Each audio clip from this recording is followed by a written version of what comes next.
आपका यहाँ आने के लिए धन्यवाद। दो विषयों पर आज गौरव जी आपसे बातचीत करेंगे, अपना विषय रखेंगे और बाद में फिर आपके जो प्रश्न होंगे उनको उत्तर भी देंगे। गौरव भाटिया जी। सभी पत्रकार बंधुओं को नमस्कार। आरपी सिंह जी को भी नमस्कार, धन्यवाद। आज ये प्रेस वार्ता दो प्रमुख बिंदुओं पे करी जा रही है और आज सुबह से ही सबसे पहले खबर चल रही थी कि जो शराब घोटाले के किंगपिन हैं, सरगना हैं, उनका बायां हाथ आज घबरा के हिल रहा है, डर लग रहा है। बायां हाथ क्यों कहा? दाहिना हाथ जो था, जिसको कट्टर ईमानदार का सर्टिफिकेट शराब घोटाले के किंगपिन पापी आपके अरविंद केजरीवाल देते थे, वो तो 7.5 महीने से जेल में है। कहना गलत नहीं होगा, भ्रष्टाचार की 7.5 अरविंद केजरीवाल पर भी असर कर रही है। आज उनका दूसरा हाथ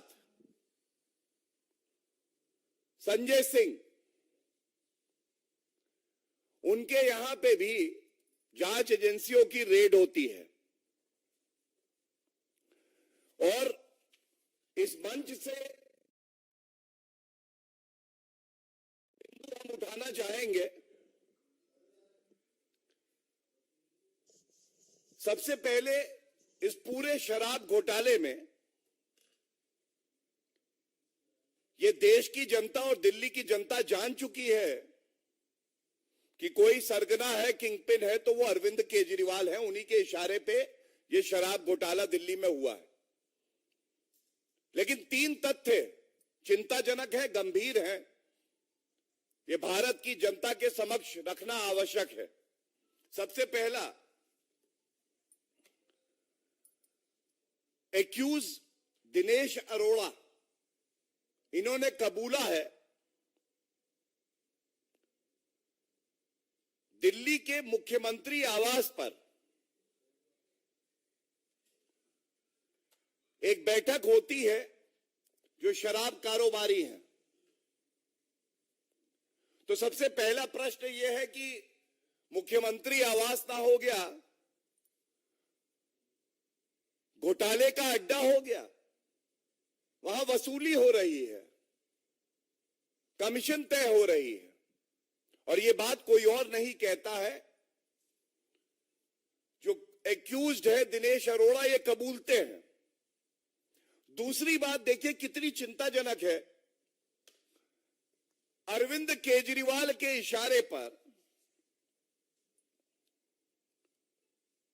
संजय सिंह कहते हैं कि 32 लाख रुपया पापी आप अराजक अपराध पार्टी के कोष में दो। अब एक सांसद वसूली करता है मुख्यमंत्री आवास पर बैठकर। इससे यह भी स्पष्ट हो जाता है कि 32 लाख की रिश्वत जो कि चेक से ली गई है,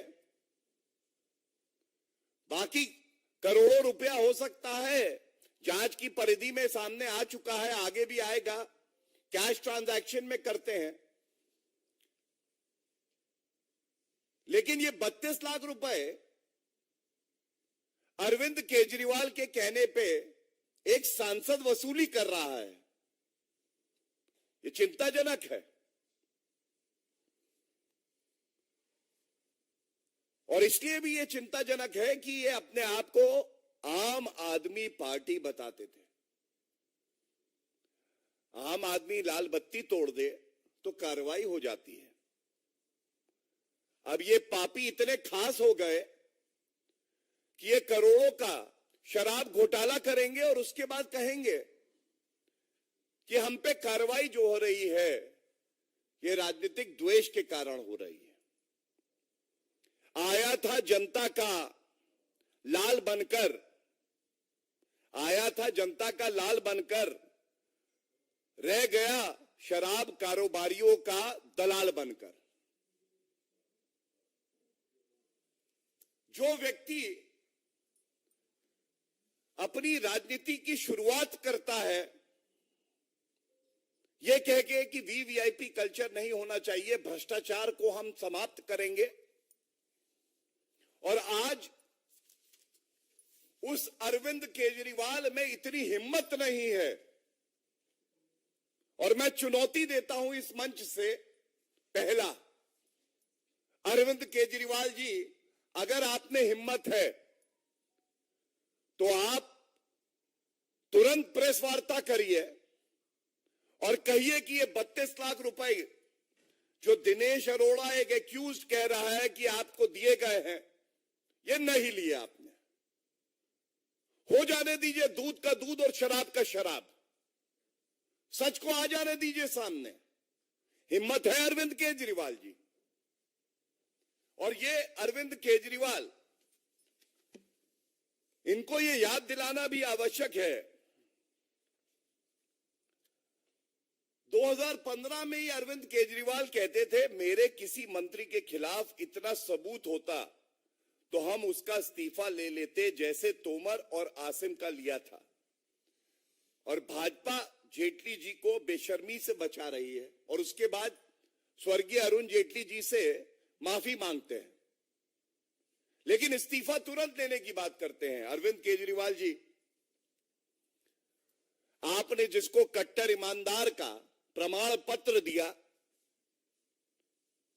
वो कट्टर बेईमान निकला, पूर्व उप मुख्यमंत्री जो कि उस वक्त शराब मंत्री भी था। तो मैंने एक चुनौती उठाई कि आप डिनाई करिए कि 32 लाख का ये जो चेक है ये रिश्वत है, ये आपने नहीं लिए। और दूसरा, मैं ये जानना चाहता हूं ऐसा क्यों है जिसको आप कहते हैं कट्टर ईमानदार, वो सर्वोच्च न्यायालय जाता है उसको राहत नहीं मिलती है, दिल्ली उच्च न्यायालय ईडी के मामले में और सीबीआई के मामले में 2 मामले चल रहे हैं, बेल नहीं देती है, और 7.5 महीने से वो कट्टर बेईमान मनीष सिसोदिया जेल की सलाखों के पीछे है। तो इसलिए मैं कहना चाहूंगा, दाहिना हाथ बायां हाथ दोनों लिप्त हैं इस भ्रष्टाचार में, लेकिन ये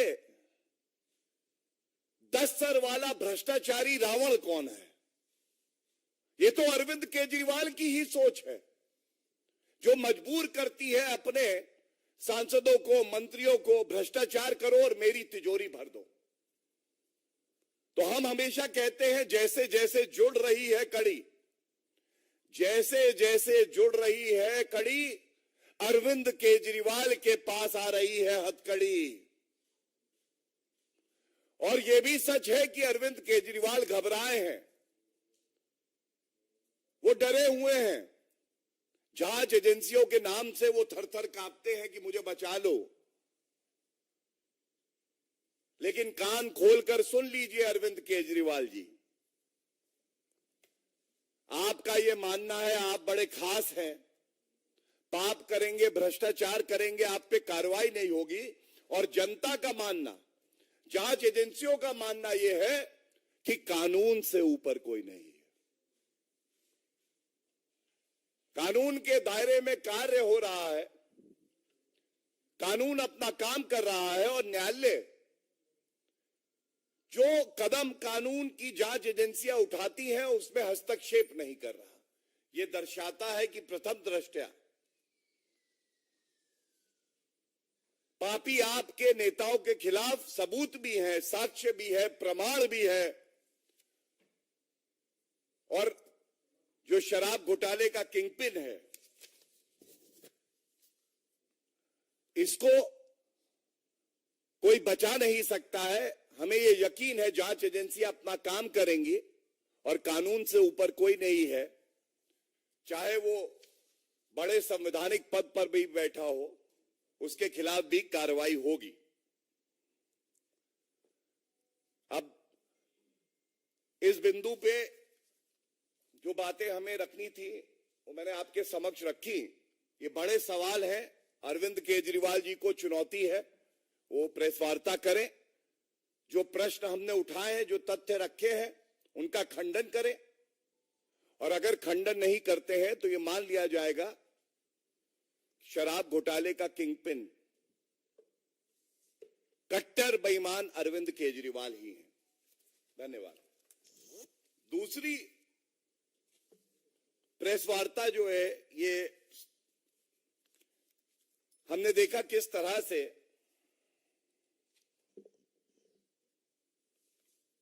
पत्रकारिता का चोगा ओढ़कर भारत विरोधी गतिविधियों में लिप्त, और वो भी ऐसे देश से आर्थिक सहायता ले रहे हैं जो परस्पर भारत का विरोध करता आया है, चीन से। न्यूज क्लिक अपने आप को एक पत्रकारिता से जुड़ी एजेंसी, वेबसाइट बताते हैं। उनके खिलाफ कार्रवाई हो रही है, और बड़ी जिम्मेदारी से यहां पे यह बताना आवश्यक है, गंभीर आरोप राष्ट्र सुरक्षा से जुड़े हुए जो आरोप है वो लगाए जा रहे हैं। ये पूछा जाना चाहिए कि क्या पत्रकारिता का मुखौटा पहनकर अंदर आपकी सूरत इतनी घिनौनी होगी कि वो देश के खिलाफ काम करेगी, और जब जांच एजेंसी अपना काम करेंगी तो आप कहेंगे कि ये पत्रकारिता करने से रोका जा रहा है। और दुख की बात तो यह है कि जब न्यूज क्लिक पे कार्रवाई होती है तो जो पत्रकार है, कुछ चीन से जो वित्त पोषित पत्रकार हैं और नेता हैं, उनको बड़ा दर्द होने लगता है। इसमें जो ईमानदार पत्रकारिता को बदनाम करते हैं ऐसे पत्रकार और घमंडिया के कुछ नेता निर्वस्त्र हुए हैं, उनका घिनौना चेहरा देश के सामने आया है। अगर सबूत हैं, अगर आरोप गंभीर हैं, तो क्यों नहीं जांच एजेंसी अपना काम करेंगे?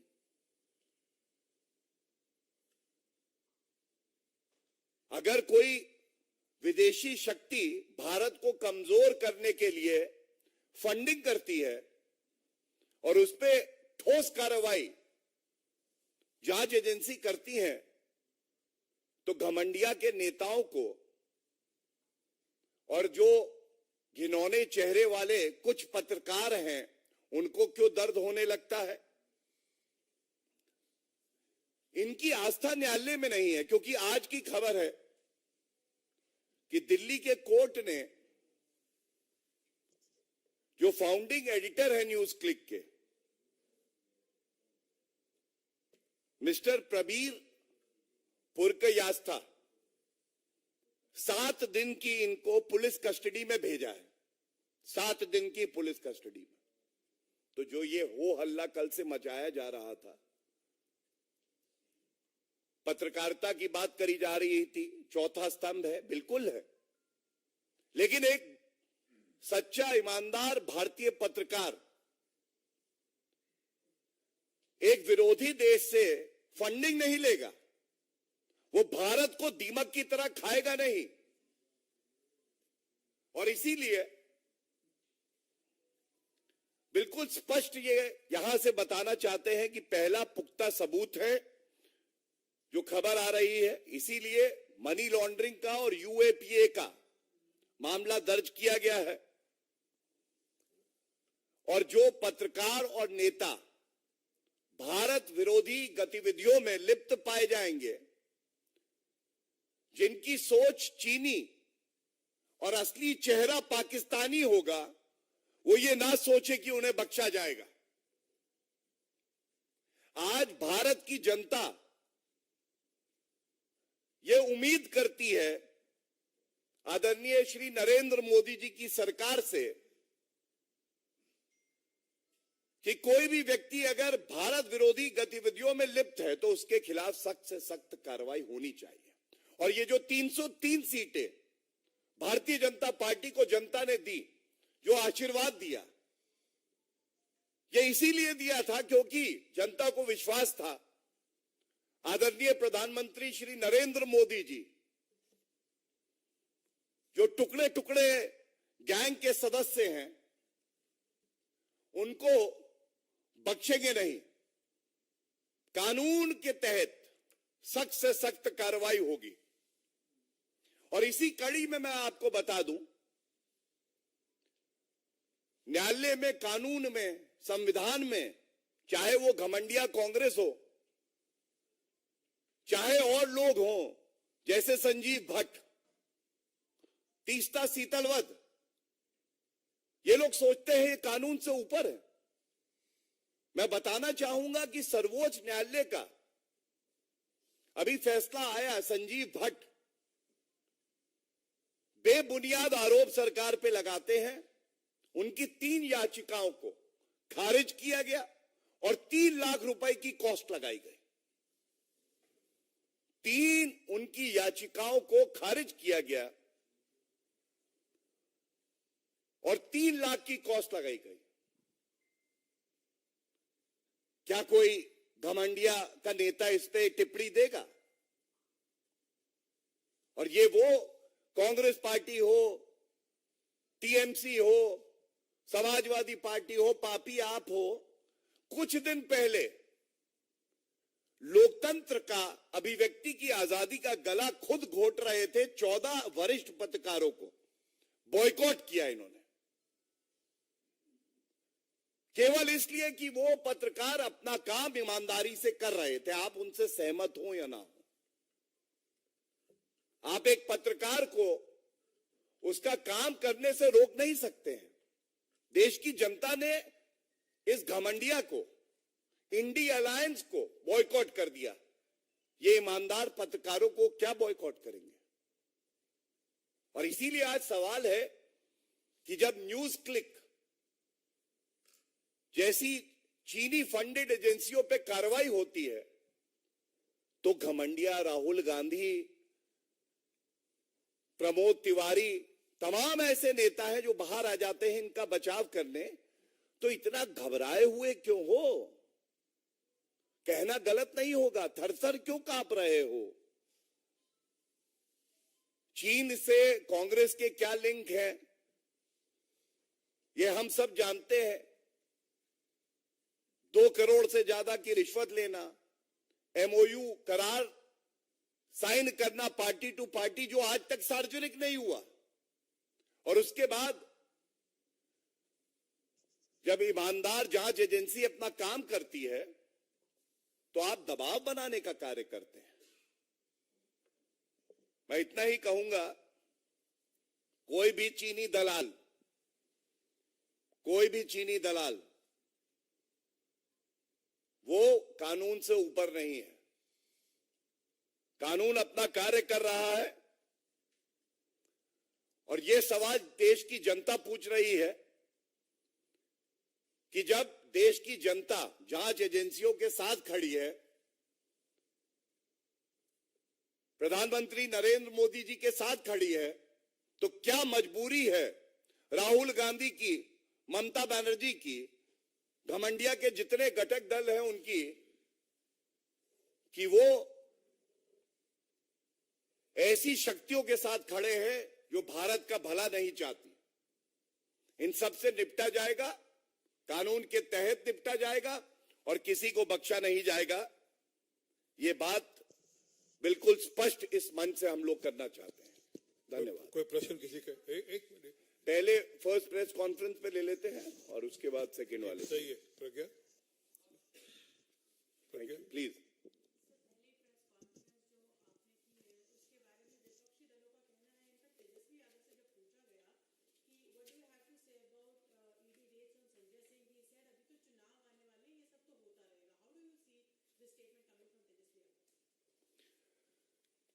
देखिए, जिनकी जैसी सोच है, मानसिकता है, वो उसी तरह की बात करते हैं।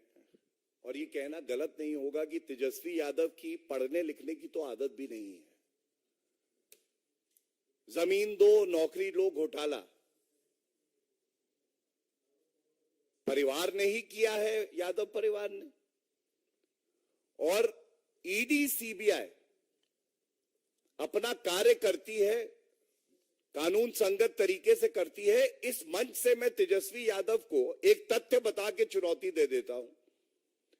एक खबर यह आ रही थी कि अभी जमीन दो नौकरी लो मामले में बेल दी है न्यायालय ने।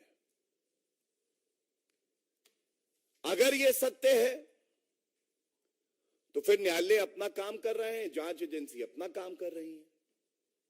7.5 महीने से मनीष सिसोदिया को दिल्ली उच्च न्यायालय ईडी और सीबीआई दोनों मामलों में बेल नहीं देता है, तो ये कहते हैं न्यायपालिका भी दबाव में है। तो ये विरोधाभास है। और दूसरी बात मैं इतना ही कहूंगा, भारतीय जनता पार्टी एनडीए की सरकार आदरणीय प्रधानमंत्री नरेंद्र मोदी जी के नेतृत्व में देश को मजबूत कर रही है।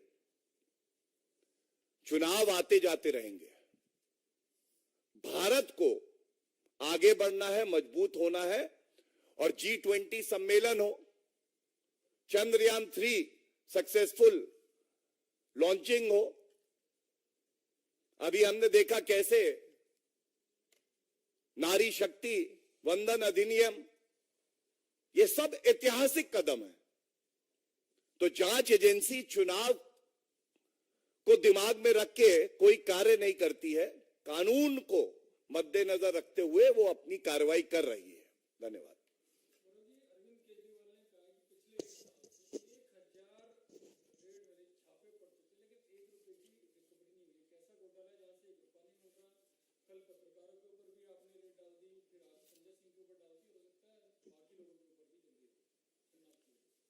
देखिए, आपका बहुत सम्मान करते हुए एक बात कहूंगा कि अगर भारत विरोधी गतिविधियों में जो लिप्त है उसे आप पत्रकार मानते हैं तो ये आपके लिए नुकसानदायक है और आपके लिए ये इंसल्ट है। मैं केवल अरविंद केजरीवाल जी को एक बात जरूर कहूंगा, मनीष सिसोदिया की बेल एप्लीकेशन जब दिल्ली हाईकोर्ट ने रिजेक्ट करी थी तो उसमें कुछ बातें प्रमुखता से कही थी। पहला, प्रथम दृष्टया यह स्पष्ट है कि किकबैक लिए गए। दूसरा, जो बेनिफिशियरीज थे, शराब के कारोबारी थे, वो लोग स्वयं पॉलिसी फ्रेमिंग में, मीटिंग्स में और मुख्यमंत्री के साथ भी उपस्थित थे। ये चिंताजनक है। इन्होंने जो साक्ष्य और प्रमाण है और मोबाइल फोन है उसको नष्ट करने का प्रयास किया। अरविंद केजरीवाल जी, ऐसा क्यों है? और जैसा मैंने बताया, ये दिल्ली हाईकोर्ट के फैसले में भी आया है। जब बेल रिजेक्ट करी, बिल्कुल स्पष्टता से उन्होंने कहा इलेक्शन के लिए फंड्स जुटाए जा रहे थे शराब नीति से, और यही 32 लाख का मुद्दा एक और एक्यूज ने आज बताया है। तो ये बात पूछी जाएगी। और अंत करूंगा ये कह के, भ्रष्टाचारी अरविंद केजरीवाल की 7.5 की शुरुआत हुई है। 7.5 महीने से मनीष सिसोदिया, जिसको कट्टर ईमानदार बता रहे थे, वो कट्टर पापी निकला और उसकी बेल 7.5 महीने से नहीं हुई है। इस पे अरविंद केजरीवाल जरूर 2 शब्द कहेंगे। और ये जग जाहिर है, ये पूरा शराब घोटाला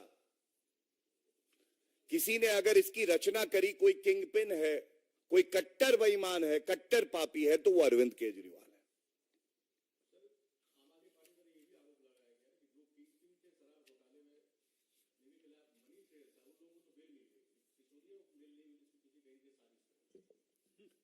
देखिए, इसीलिए मैंने कहा कि कानून की नजरों में सब बराबर होते हैं, और क्योंकि मैं एक वरिष्ठ अधिवक्ता हूं तो आपको बता दूं, किसी भी मामले में जो अभियुक्त होता है उसका रोल क्या है, इस पे निर्भर करता है कि आदेश न्यायालय क्या करेगा।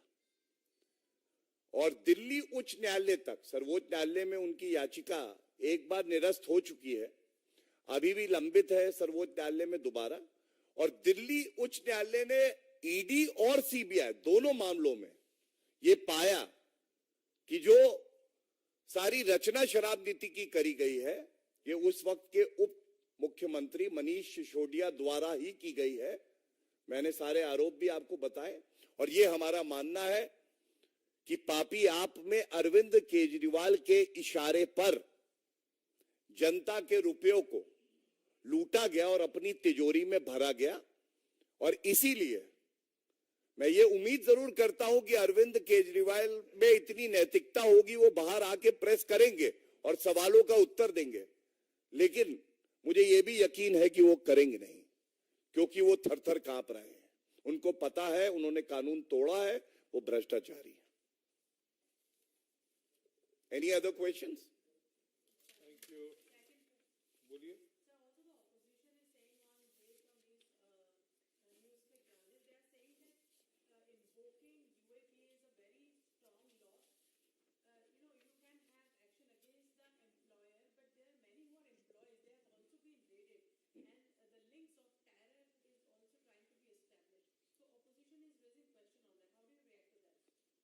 First of all, you are a very erudite and well-read press reporter. Nothing can be established in thin air without witnesses, without evidence. I think the citizenry of the country trusts the investigating agencies. We should do the same. And let me tell you, there could be nothing more serious than jeopardizing national security of our country, Bharat. If you even think of it, if you attempt to do that, then yes, UAPA is the right law that should be invoked, and in this case also, the investigating agencies, who are well versed with the laws of the country, are invoking a serious law so that in the future, no person masquerading as a journalist attempts to violate the integrity and sovereignty of our country. Thank you. Thank you.